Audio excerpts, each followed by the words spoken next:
तुझं नाकात बोलतोय फक्त असं मोबाईल ऍप नाही येते तुझा. गंमत ना घ्याव ना मला नाही.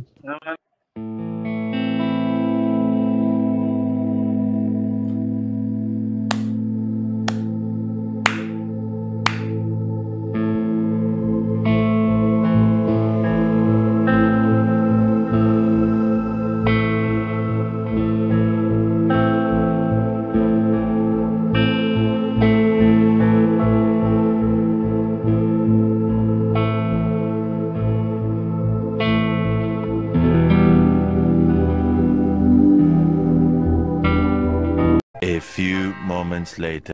आता जो ऍप मी चालू करतो ना ऍप, तो आज हे झाला, करप्ट झाला. म्हणजे मोबाईल स्क्रीनिंगचा जो ऍप आहे ना तो करप्ट झाला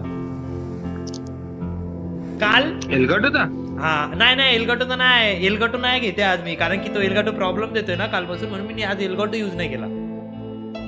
कालची स्ट्रीम सांगतो मित्रांनो. काल का स्ट्रीम म्हणजे अशी झाली कालची स्ट्रीम की तो जो ओबीएस जिथून स्ट्रीमिंग होते तो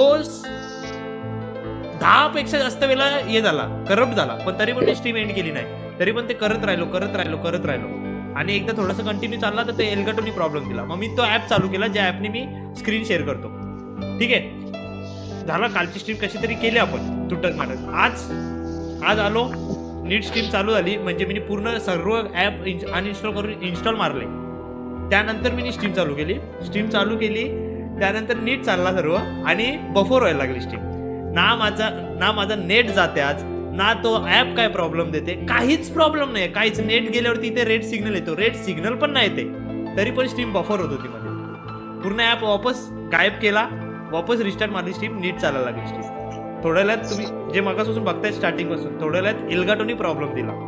ठीक आहे, एलगाटोला मारली गोळी, एलगाटो डिस्कनेक्ट केला. तो ऍप ज्या ऍपने आपण रोज खेळतो, तो ऍप कधी प्रॉब्लेम देत नाही जिंदगीत, त्या ऍपनी कनेक्ट केला, त्या ऍपनी आता प्रॉब्लेम दिला. दुख है कि खत्म होने का नाम ही नहीं लेते. काही मला खरंच असं कधी कधी वाटतं की माझ्या जागी दुसरा कोणी असतं ना, आई शपथ सांगतोय, स्ट्रीमिंग कधीच सोडले, कधीच.